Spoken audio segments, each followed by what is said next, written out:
Sorry, that my mic was muted there. So, hello and welcome to another live broadcast. A broadcast which is going out sort of differently. You will notice that there's a different logo at the top right hand of our screen here, and that's because this is a new series that we're going to be doing, and we're going to be talking about the forgotten voices of I guess the Troubles, and not just the Troubles in Northern Ireland, but also extending across the border into the Irish Republic, extending across into England, Scotland, and Wales, and would you believe it, right throughout Europe. And these stories will be told as the weeks and as the months go on. So, Forgotten Voices Media.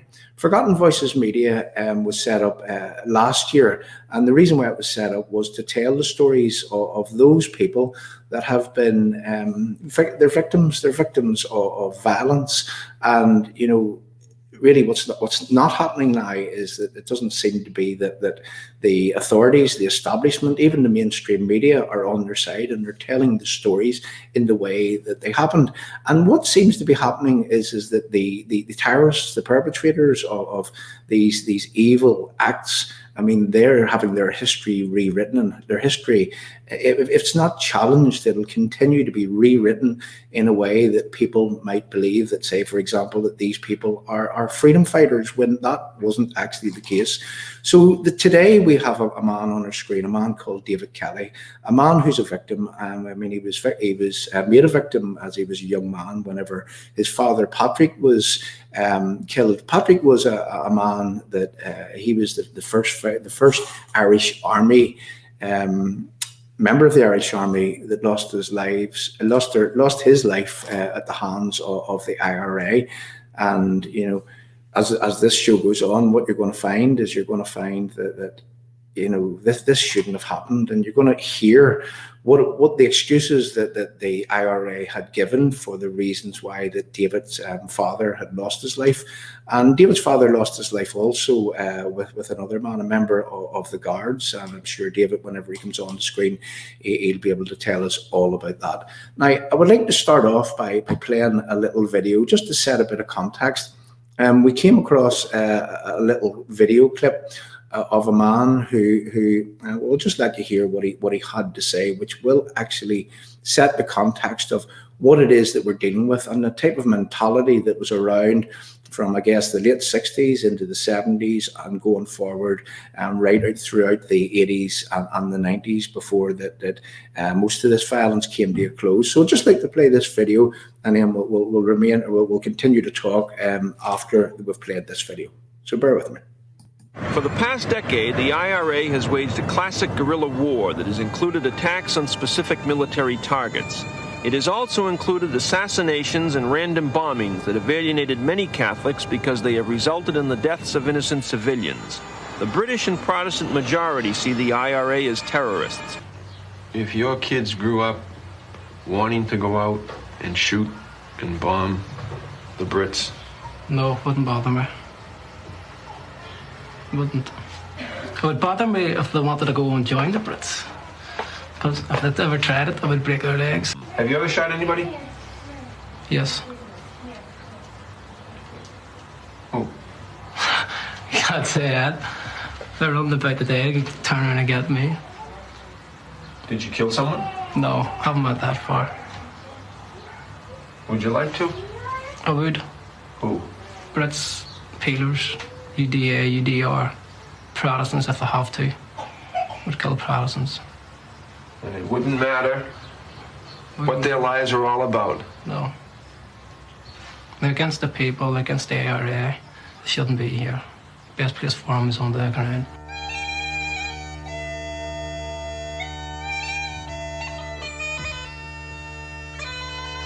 If, when you were in the IRA, if you were told to go down and plant a bomb in the emergency room at the Queen Vic, at the hospital, Yeah. would you do it? Yes. Would be done. I'd put a bomb on anywhere. In the emergency room of the hospital? Yes. If I was told to do it, I would do it. Now, a bomb doesn't know the difference between a Catholic and a Protestant. Yeah. How do you accept that? Civilians have to get injured. It can't be helped.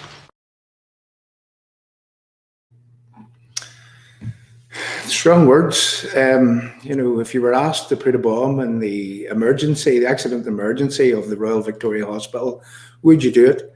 And, and then the man, the presenter there, he was saying also that bombs don't discriminate between Protestants and Catholics. And there was the type of mentality that was around, and I guess that's why that so many things happened back in the day. Now, that's not to say that there wasn't atrocities carried out from both sides of a political divide, but what we have to do is that we have to really lay it out bare and call this out for exactly what it is.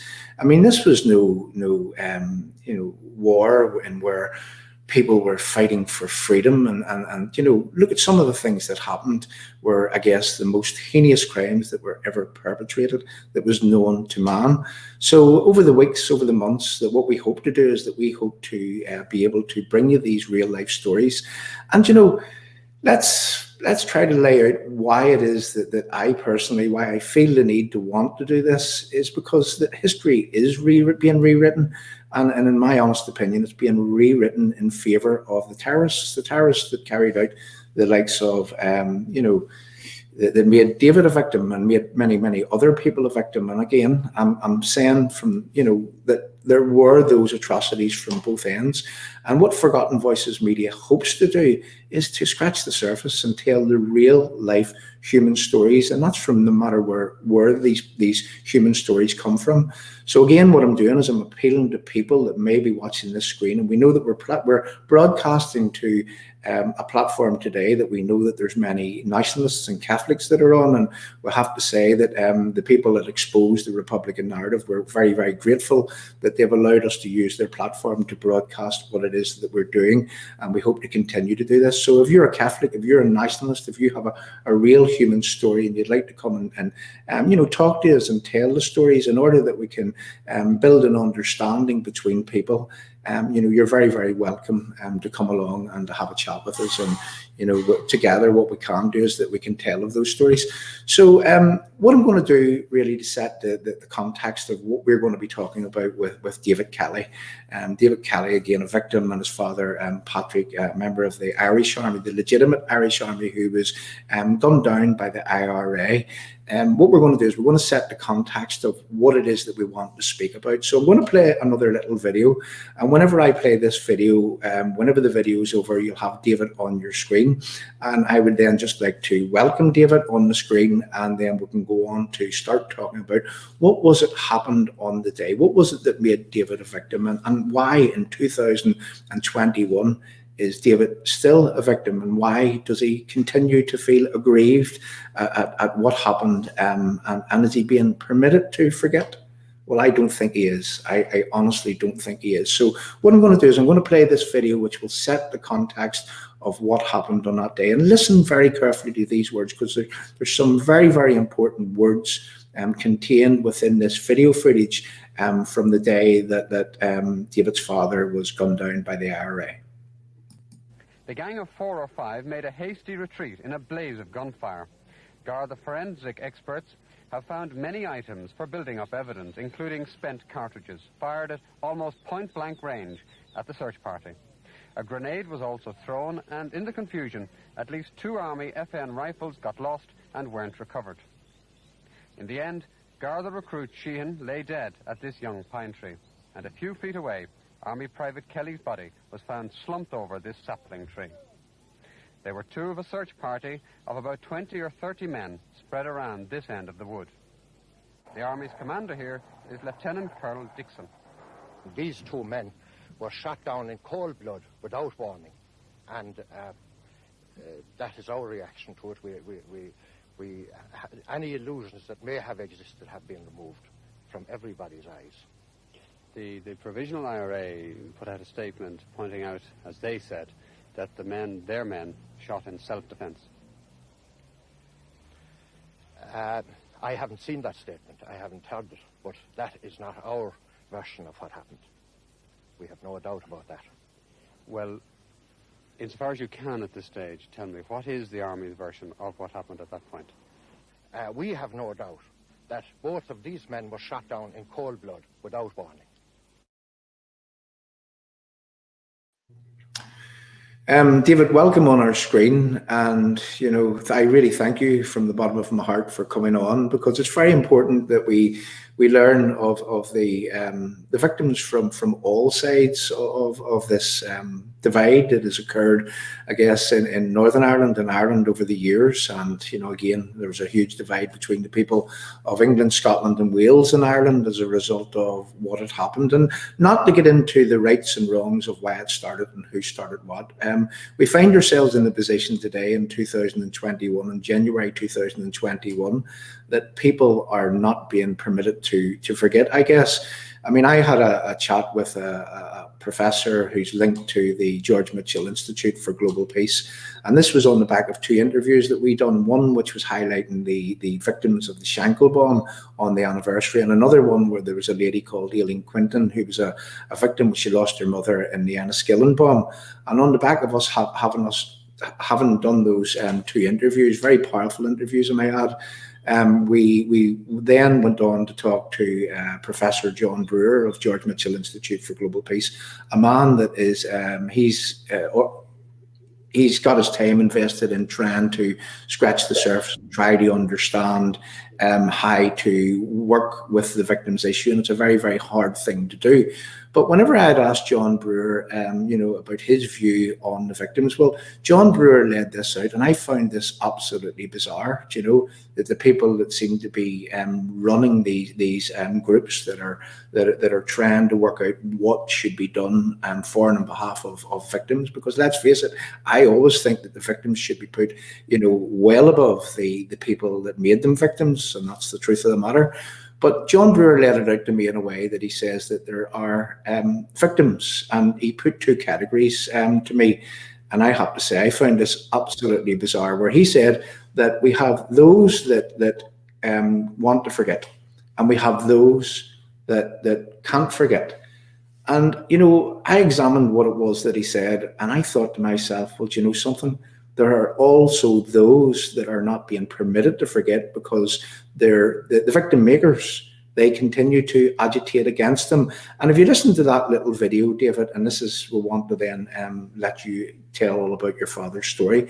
But I listened to that little video, and I hear where at the time the IRA put out a statement and says that their members were acting in self-defense when they shot your father, and also when they shot that guard. I mean, a man, let's face it, two men that were part of a search team that was looking to free an innocent businessman that the IRA had kidnapped, a man called Don Tidy. And, I find that absolutely, it's adding insult to the injury that already occurred by saying that they killed your father and the other man because they were protecting themselves. So, David, thank you for coming on the screen. And if you'd like to just introduce yourself, David, and tell our listeners who you are, tell us all about your father and what happened to your father, and I guess we'll ask some questions in between. So, over to you, David, and thank you very much for joining us this Sunday afternoon. Oh, thank you, John. Thanks for having me. My name is David Kelly. I'm from the Midlands of the Irish Republic, the rural heartland of Ireland. I'm 46 now, but when I was just 9 years of age, my father, Private Patrick Kelly of Óglaigh na hÉireann, that's the official title of the Irish Defence Forces, was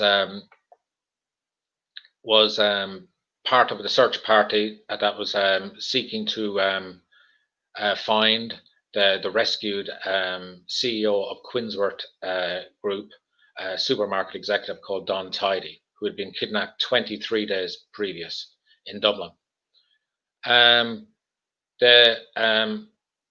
The suspected, he was being held in the general Ballinamore area in County Leitrim, which is only about 12 miles from the border with County Fermanagh.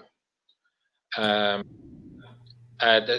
search party was ongoing for a number of days, but everything came to a head on the 16th of December, Friday afternoon, the 16th of December, 1983. What happened is my father's search party entered it's a small, dense wood called the Rada Woods, just outside the town of Ballinamore, and hidden in the middle of that wood was in a sort of like a tent, a hideout, a black polythene tent, was a 4-man kidnap gang with kidnapped man. What actually happened was that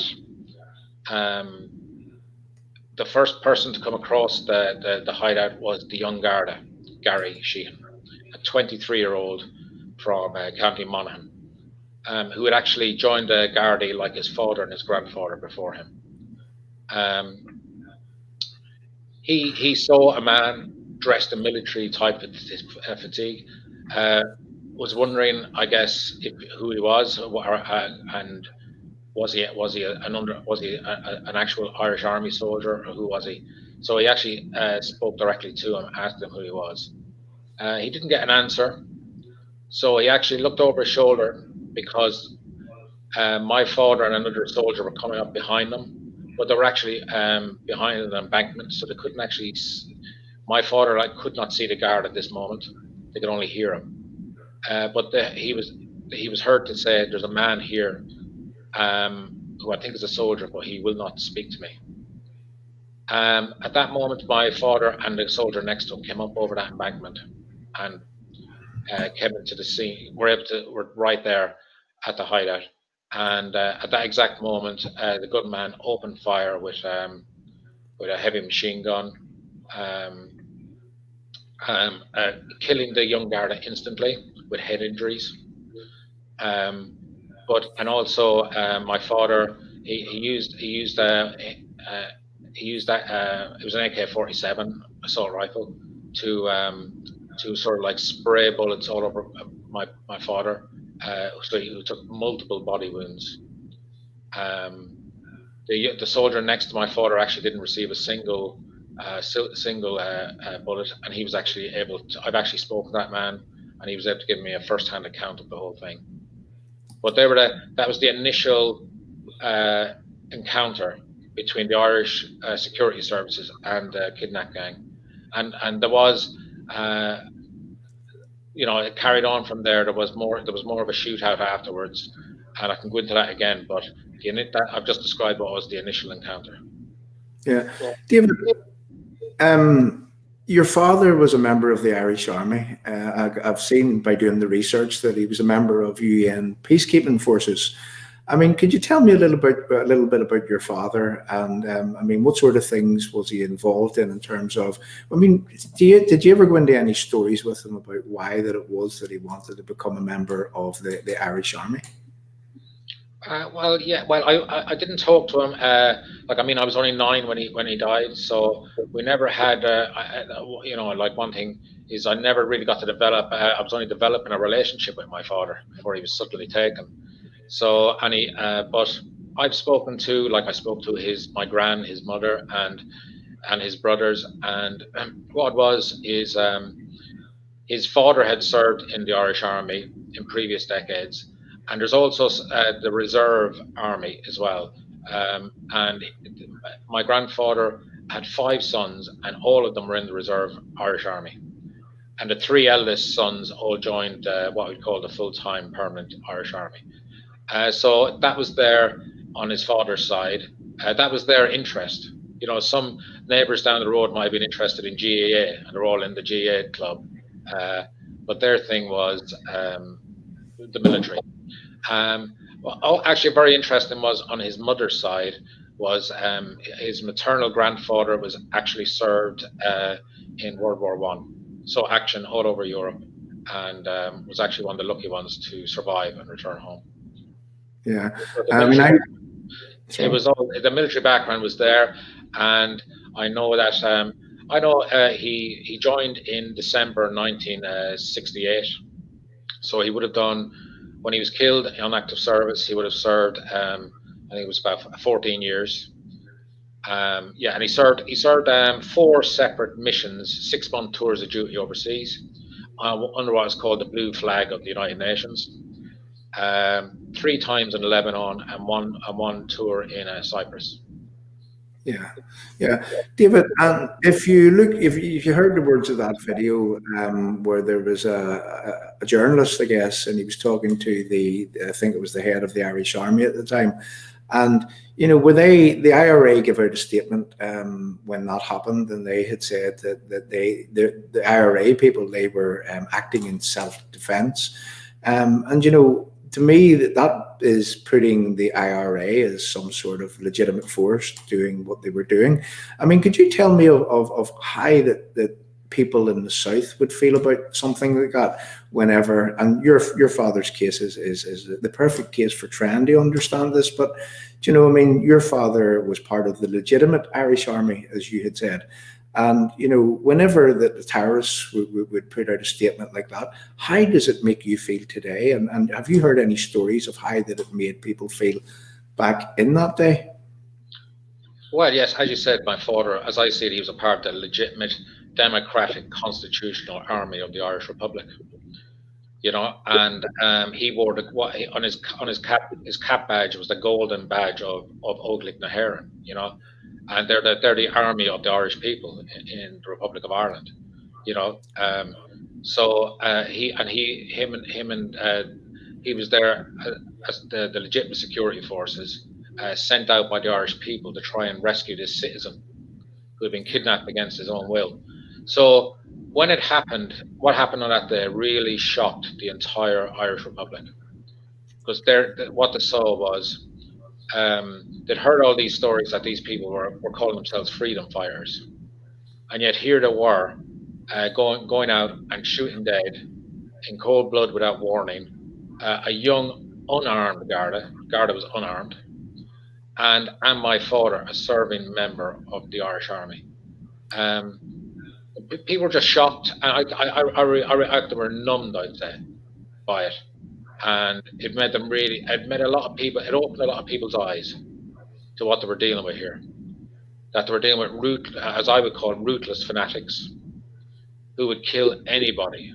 If they were willing to kill my father in the Irish Army uniform, and the young Garda, they were willing to kill anybody who got in their way. That's what it showed to the Irish people at the time. Yeah, and I mean, there's reports of the people that carried out this evil act. I mean, some of them are, who knows, had escaped from the maze. Is that correct? Well, yes, the Maze prison escape happened in September of that year, only a few months previous, and it was believed that members of the escapees, some of them actually made it across the border from Armagh into Monaghan. And some of them apparently they were given an option. Some could go to America to evade justice completely. Others were given an option of regrouping to form what they called active service units to raise funds for the campaign of terrorism. The idea at that time, in 1983, it has to be remembered, the IRA they were conducting what they called their long war, and a big issue was raising funds for their weaponry, and there been a series of kidnappings. It was also the year, like a famous, everyone knows the famous case of the racehorse Shergar, who was kidnapped. That was earlier for a ransom, and many people don't know it, but the ransom demand for Don Tidy to be released was £5 million sterling, which was a lot of money then. Yeah. David, at this point, I would like to just play another video clip. And the reason why I'm doing this is to set the context for the live chat and the people who would be watching this stream. So we'll play this video clip. I'll come back and I'll just ask you a question off the back of this video clip. Public representatives pay their respects to the first Irish soldier killed on active service in his own country since the Civil War. They were led by the President, Dr. Patrick Hillery. It was a simple, concelebrated ceremony, the lament, one for a man who, Bishop Colm O'Reilly said, gave his life so heroically for our country and our freedom. The Taoiseach, Dr. Gerard Fitzgerald, mourned Private Kelly too. He was a soldier who spent much of his 14 years on peacekeeping missions in Cyprus and the Lebanon. But it was with his comrades from Athlone that he went to rescue Don Tidy in the lonely Leitrim countryside. Today his father, an elderly man, a man of little property, reflects on his son's short life, and his widow, Katrina, thinks of an old too short marriage. You have a long military tradition in the family, I think, Mr. Kelly. Isn't that right? You were in the army yourself? Okay. And your father, Mrs. Kelly, he was in the British Army, is that right? He was in the British Army. When was that? In the 1914 war. He was in the Dardanelles, I think you said. He was in Italy. Flanders. Did you ever think when your sons went into the army and when they went to the Lebanon that something like this might happen one day? No, I never thought that to be said.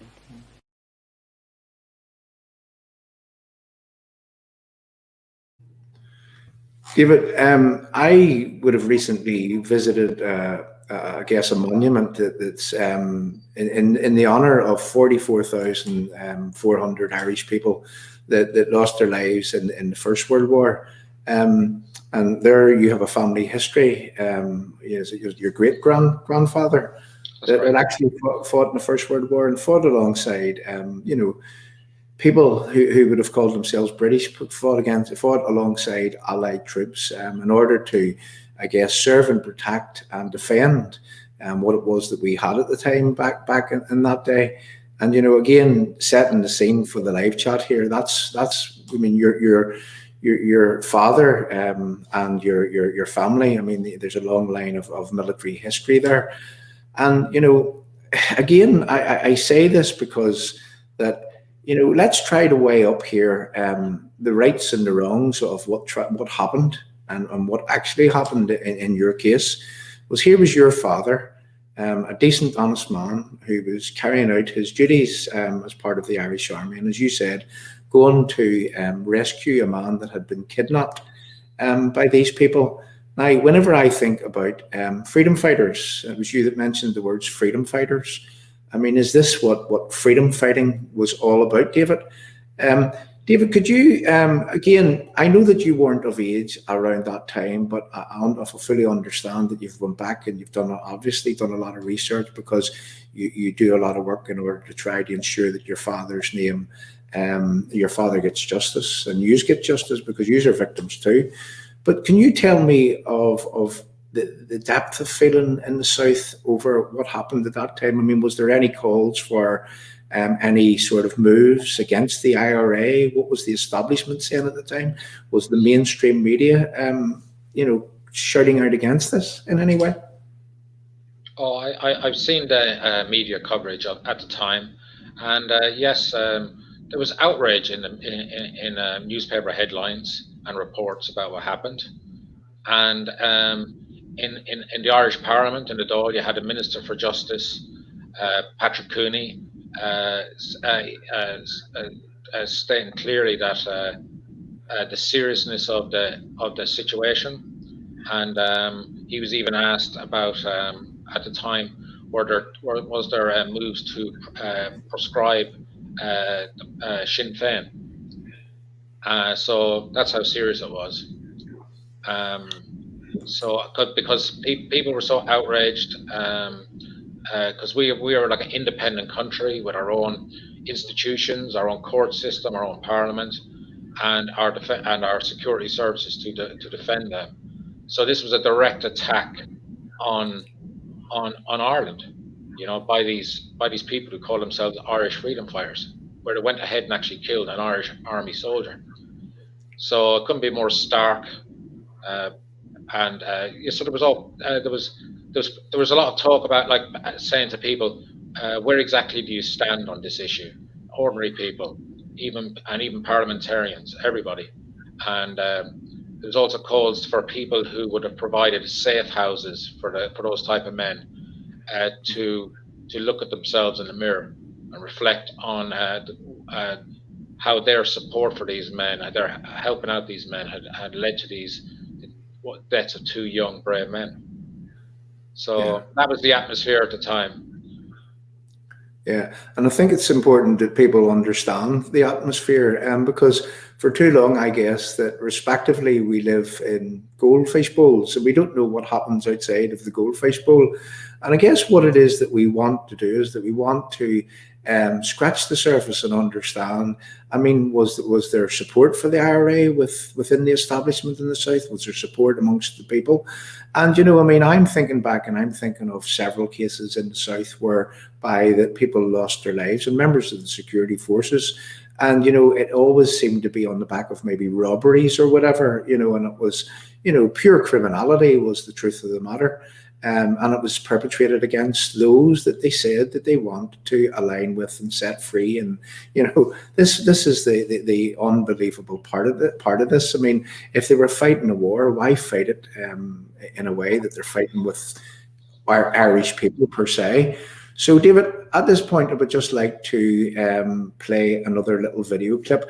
And from some of the information that you sent me, and I began to research, I came across a little piece in a video where I thought that this young lady was very articulate, a very young lady. Now, although this gets away from where what happened to your father, this happened in and around the time where I think there was a bomb in London, and the media, the journalists were talking to people within the Irish, the Irish people that lived in the UK at the time, and this was a clip that particularly stood out to me. I'd just like for people to listen to what this young lady said.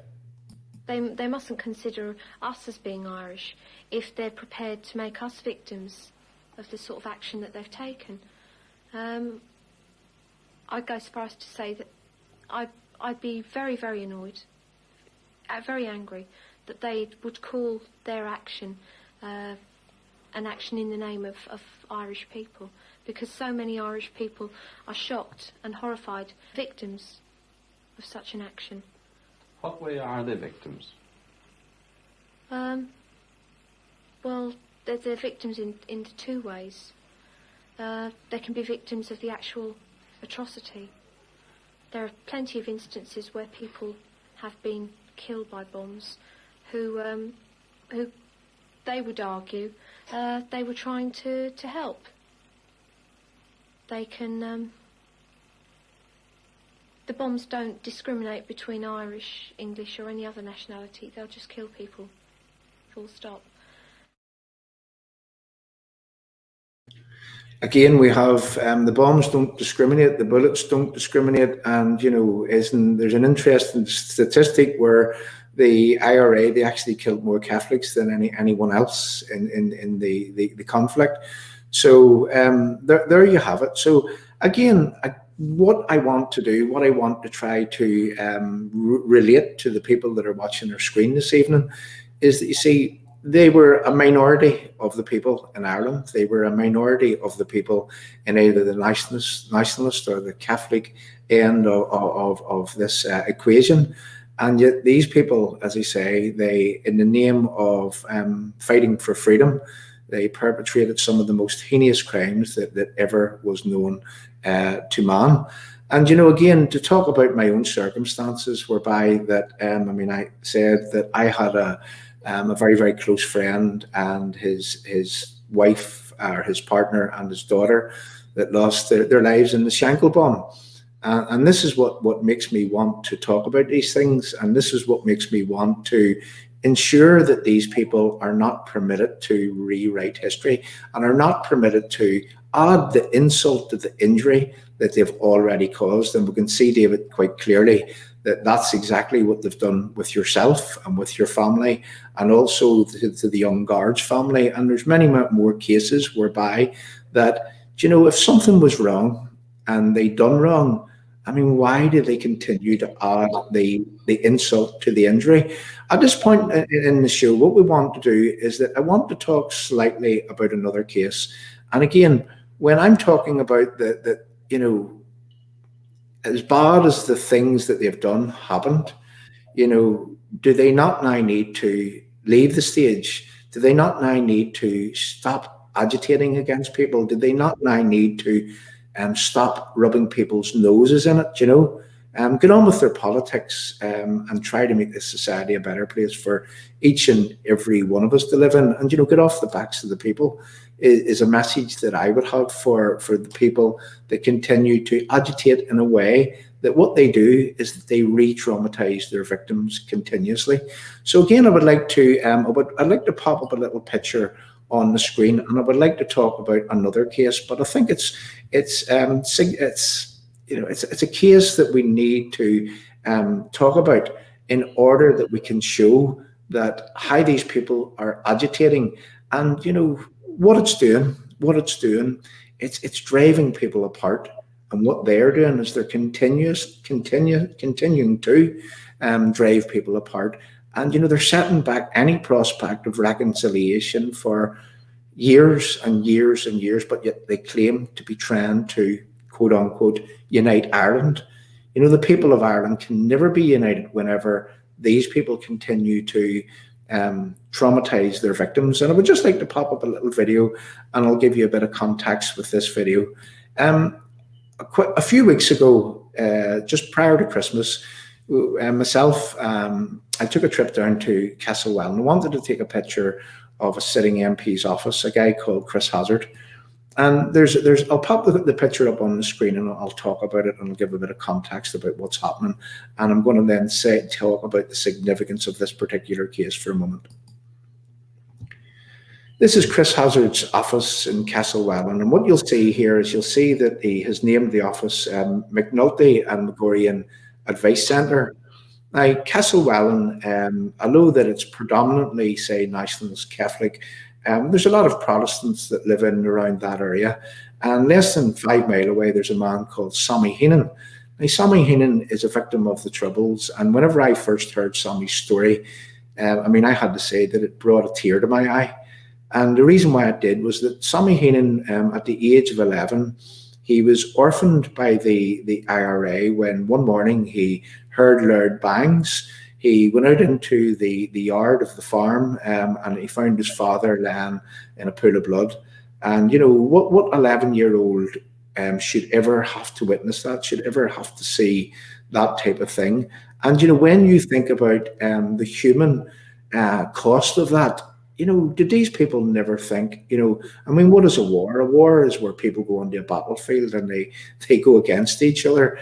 And this it was named the Dirty War in the past. And how dirty was it when these people they took no account of were their children being traumatized? Were there people seeing this?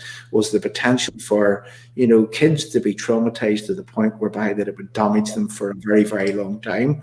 I just have to ask those questions. And whilst this McNulty Megorian Advice Centre, whilst the Chris Hazard has named his office after these 2 dead terrorists, as I say, the significance of this is that an MP's office, and that's no matter why you're in the Southern Ireland, no matter why you're in England, Scotland, Wales, Northern Ireland, no matter why you're right across the Western world, elected representatives' offices.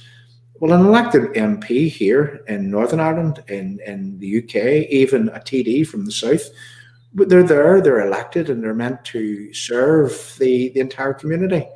And, I would ask one question, and this is for the purpose of understanding for people, to show you how these people are really agitating against people. But is Chris Hazard's office open and inviting to others?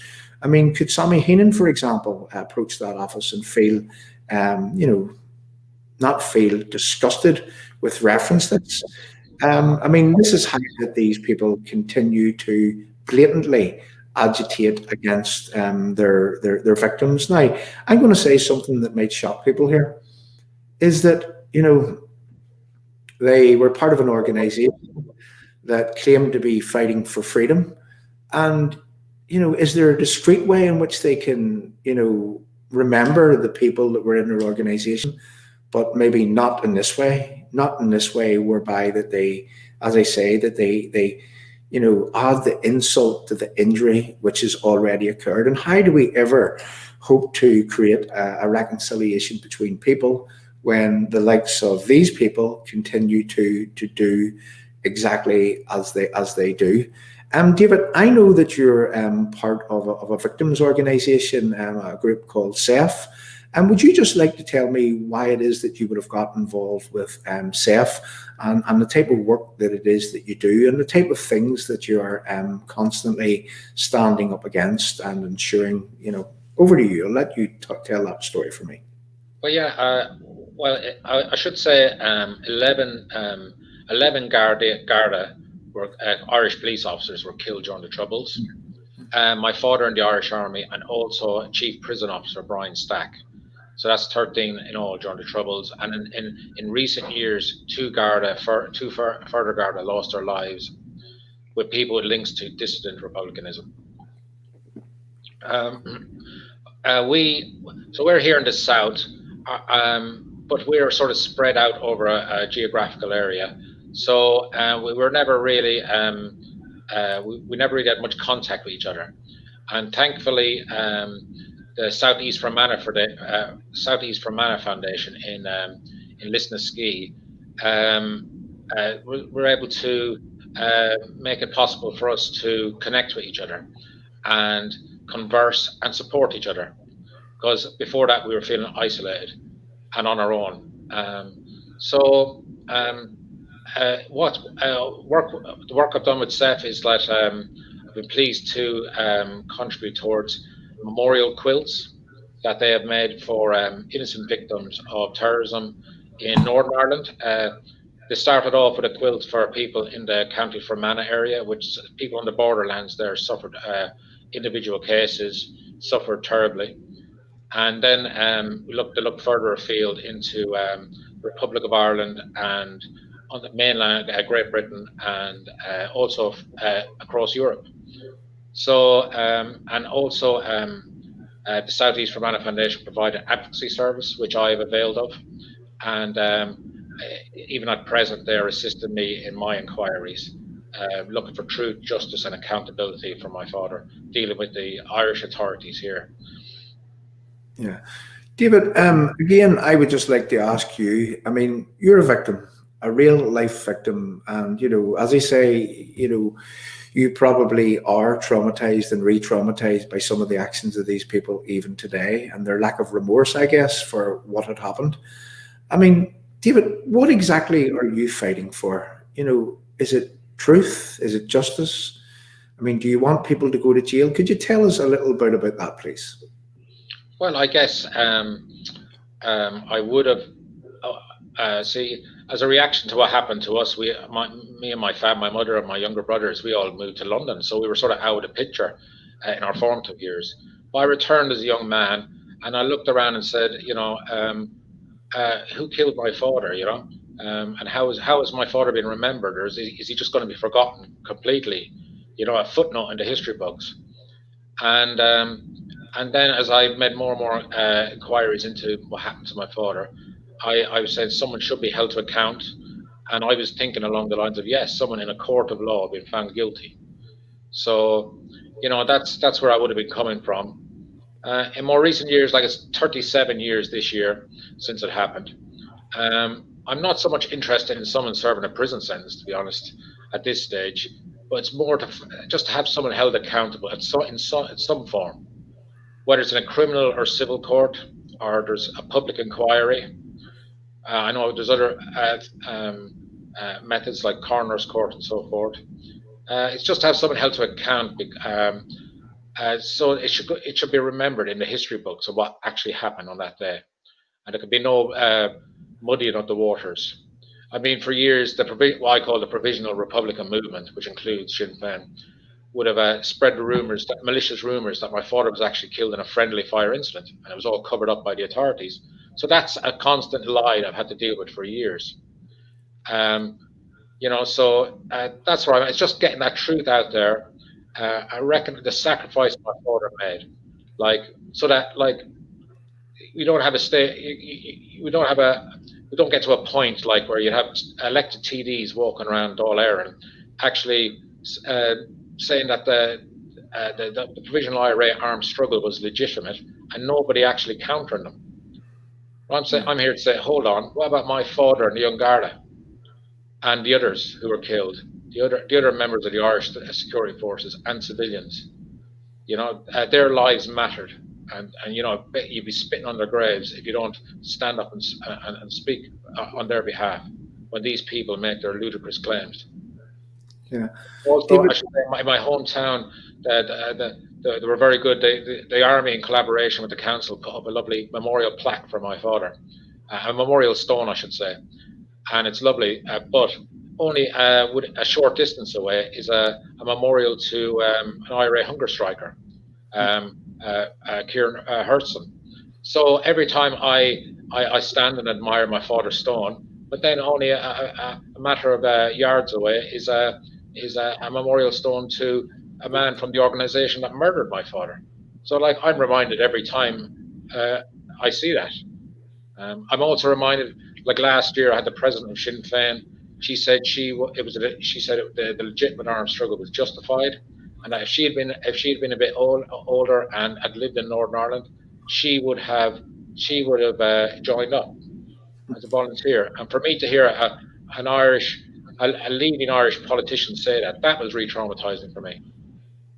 Yeah. You know, to hear her say that in some capacity she would have taken part in that organisation's activities, and that's someone who's been talked of as a potential future Taoiseach. Now that's not re-traumatizing. I don't know what is. Yeah. That's why I speak up for my father and what me and my family have gone through. David, that's powerful stuff there. And what is interesting to me is that your answer. I mean, what are you looking for? That you've asked for reasonable things.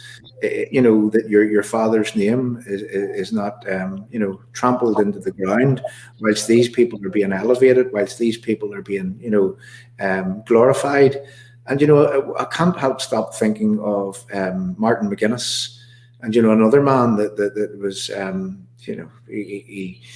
he's responsible for being at the head of an organization that carried out many evil acts. I mean, I think of Patsy Gillespie, a man who was strapped to the seat of his van and used as a human bomb. But then we have world leaders coming to Northern Ireland. Bill Clinton glorifying Martin McGuinness as a peacemaker, a great man. And then there was a scenario whereby, wasn't it the mayor of New York? Was it Mayor de Blasio? I think it was. Where they're attempting to say that these people were legitimate Irish army, legitimate Irish soldiers. But when we contrast that against your story, this is all wrong. This shouldn't be happening. And this is why that I think that you are doing a sterling job. I think that the people in SAFE are doing a sterling job. And, there's many more victims right throughout, the Western world is the truth of the matter, because talking to some people, I mean, the murder and the mayhem that these people created, just didn't stop here. It went right out through Europe, and coincidentally, as part of the same group that actually murdered your father. And that's why my research has actually shown me. And just as for a matter of interest to the people on our screen, one of the people that were involved in the murder of David's father, I mean, he's a man that actually he was involved also in I guess an atrocity which was very close to my homeland. I mean, as I say, I came from the Shankill Road in Belfast, and there was an atrocity known as it was what happened in the Biardo bar. And that's where one of these guys where he machine gunned, they put a bomb into a bar, and as people were running out, they machine gunned a young lady down as they were coming out of fleeing the bar, fleeing the bomb. And these are the type of people that was that an honourable war? Was that honourable things to do? Was that legitimate? Was that or was that pure and utter evil? I would err on the side of this that's what it was. It was evil, and there was so many of them things that happened. But David, your hopes, your concerns, your aspirations for the future. I mean, at the end of this process, and again, I'll ask you one question before we move on to asking you about the future. But do you have any recognition from the people within, say, the Dáil, within the Irish establishment right now? Is there anyone that is fighting to put these untruths right? Well, we've just had the 37th anniversary, and I was glad to see a political editor of a leading newspaper highlight the whole story again. And on the back of that, actually a senator in the Irish Senate publicly made a call for a public inquiry, which was very encouraging. He was supported by some other senators. So that has definitely brought the case back into the public eye. So I'll be following that very closely, and I'd make contact myself with elected representatives, see where they stand on this issue, to push it forward. Yeah, and for the future, David, I mean, what is your hope? I mean, we have a so-called peace process here in Northern Ireland, something that's not operating properly, in my honest opinion, because whenever you have victims being written out of any sort of satisfaction, let's just say, I mean, what is your hope? I mean, what do you hope to achieve? You're working with people, say, in SAFE and whatnot. I mean, what would be a perfect outcome for you? The perfect outcome in terms of the victims right across the board. Could you tell us a little bit about that, please?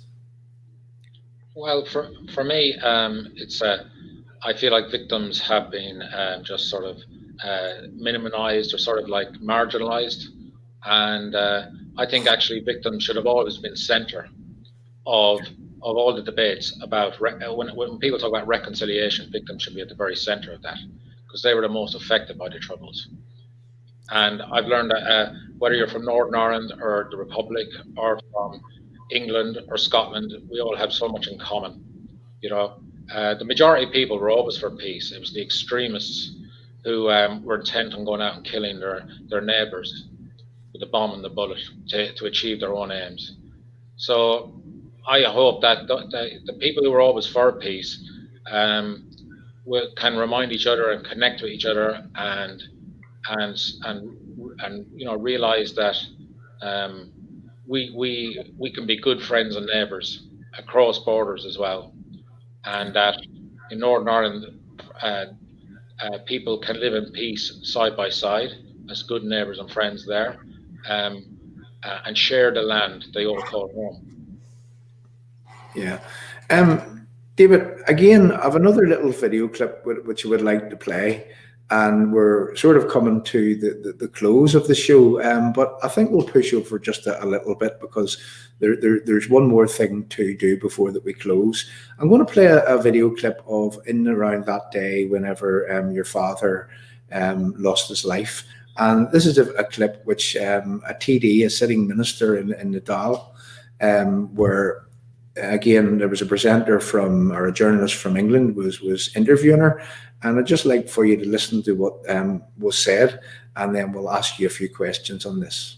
Do you think necessarily, Minister, it would require new powers in order to take action? After all, the view might very well be that statements made on public platforms which suggest ballot papers in one hand, arm lights in the other, that's very close to incitement, isn't it? That has always struck me, and indeed the extraordinarily sick statements today, which I read in the paper of Mr. Adams, I find almost impossible to comprehend.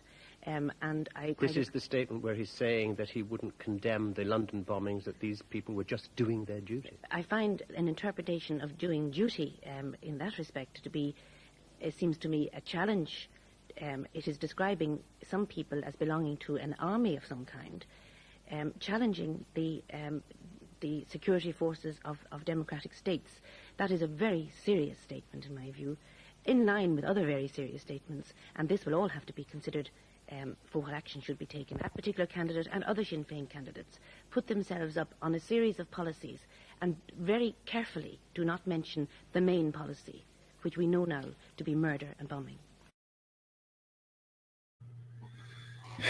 There you go, David. You know, the main policy, which seemed to be murder and bombing. And again, talking about your own case and your father's case and the case of the guard that lost his life along with your father, you know, there is seemingly a lot of support for these people, their Republican struggle. And we know that even in America, there's a lot of money that came their way. But I don't think that people quite understand, you know, really what has happened, what has been happening, and the unapologetic way in which these people, you know, in which they audit the injury to you by saying that you know they're members. Let's remember Those members had escaped from the Maze prison. Those members had shot a prison guard on their way out of killed him dead on the way out of the Maze prison, and they went on to continue to murder people. And that's not people, it wasn't a war when your father lost his life. I mean, it was pure criminality. Don Tidy, the businessman, he was abducted by these people and held for ransom. And because, as I say, the legitimate forces, your father and the young guard, they came to try to free that man. For that to happen was sort of unbelievable. And, again, I think what I'm trying to do here is that I'm trying to show that there is decent Irish people. I mean, my experience of Southern Ireland is that for many years I've been, as from I've been a child, I'm 52 years of age now, and I've been up and down from the south, and I love Ireland. I love from Sligo down to Dingle Bay and all of those places on the west coast, which are great places to go and great places to go and do the history, and and then we'll come up the other side, really from Cork up around sort of Waterford and on up into Glendalough and into the other side, Malahide and so on.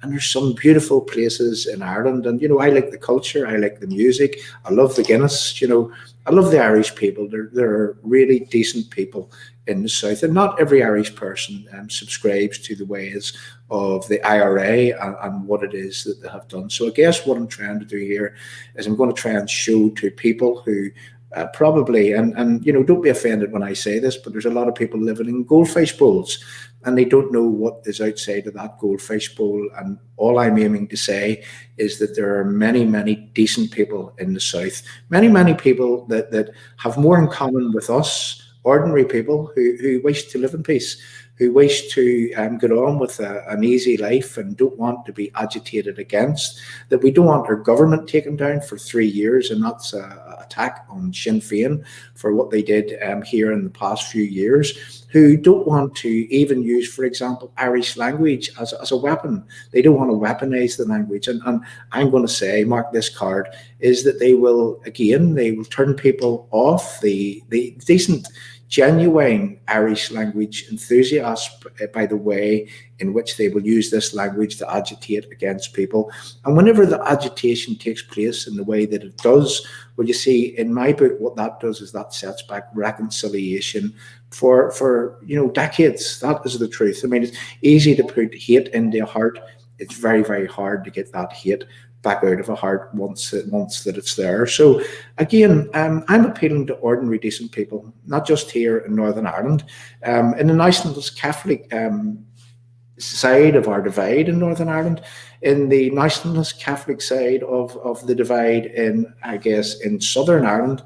And I think that when good people come together, when good people demand that this stops, well then politicians have to listen to those good people. And isn't it time that we began a process of trying to achieve that, trying to achieve a people power? And David, I would like you to comment for closing, but before we close the show, I would like to, from the bottom of my heart and from, I guess, the people that comes and helps here at Restore and at Forgotten Voices Media, we really thank you for coming on. Your story was a powerful story, and I hope that we've achieved one thing. I hope that we've achieved that not every Irish person, I hope we've achieved the understanding that not every Irish person supports the IRA, and many, many Irish people has also been victimised by these people. And isn't it time that these people get off the backs of everyone? David, if you would just like to close by, thank you for coming. Thank you to the people that has joined the screen. And, again, would you just like to tell us about your experience of being here? And I hope that you're no stranger to our screen, David. Thank you very much for coming. Well, thank you very much, John. I'd just like to say, I should say, during the Troubles, the IRA had minuscule support, or the political apologists as well had minuscule support in the Republic.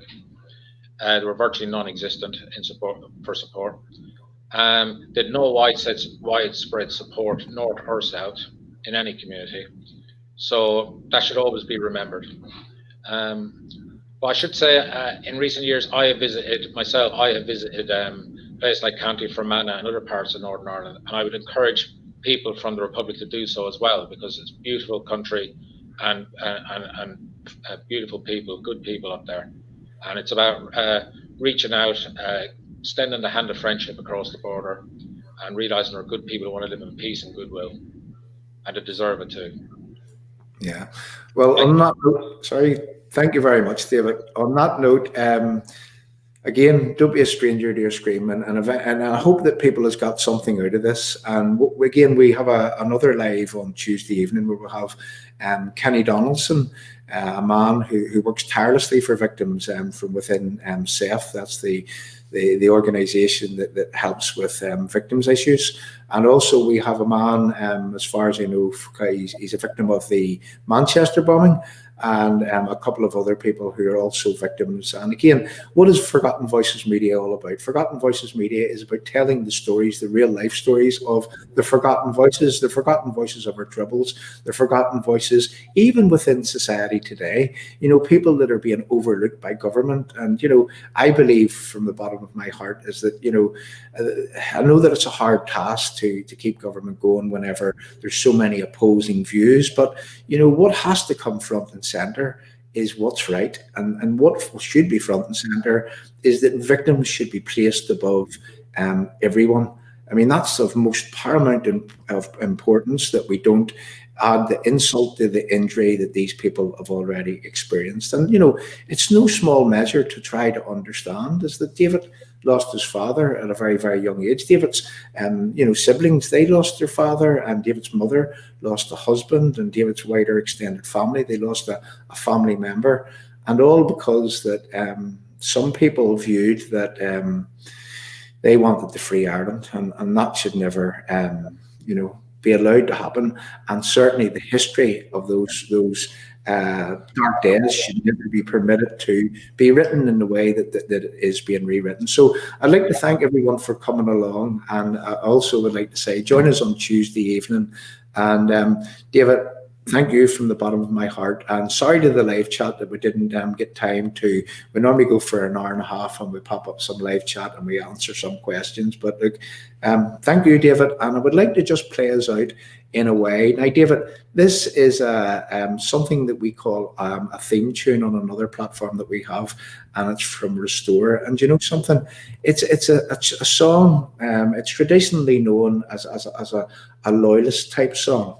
But what it is, it's hands across the water. It talks about extending the hand across the water, and and keeping those relationships alive, and keeping the relationships between ordinary decent people alive. And I would like to also say that I want to extend my hand across the Irish border and talk to people that have a vested interest in ensuring that no one has to go through what you, David, had to go through in your past, and exactly the same as the other victims. And we need to stand together, we need to work together, and we need to extend our hands across even the Irish border in order to ensure that we can work together for the mutual benefit of everyone. So playing us out with hands across the water, but also in a symbolic way, meaning that we should also be reaching our hands across the Irish border, talking to ordinary individuals to understand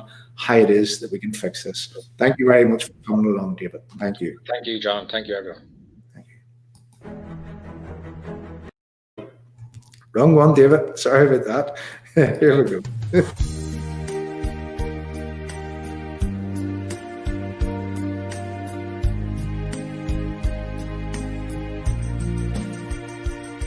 Just across the Irish Sea stirs a heart of loyalty, raising honor and indignity, drives a will to keep us British free.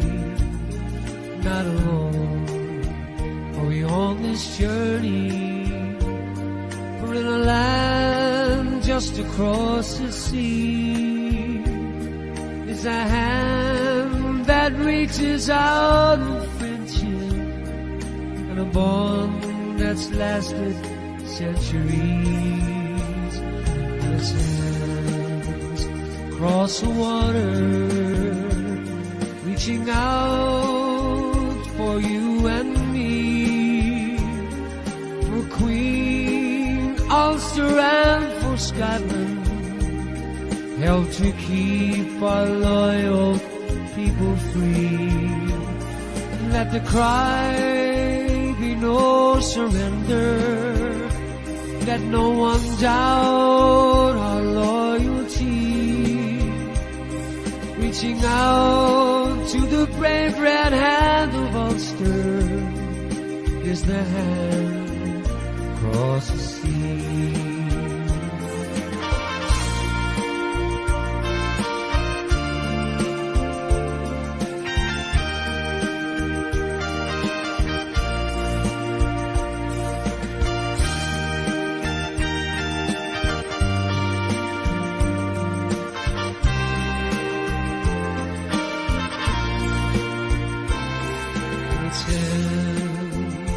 Cross the water, reaching out for you and me, for Queen and Ulster and for Scotland, help to keep our loyal people free.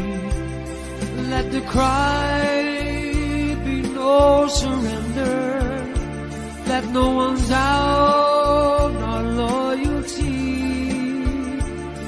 Reaching out to the brave red hand of Ulster is a hand across the sea.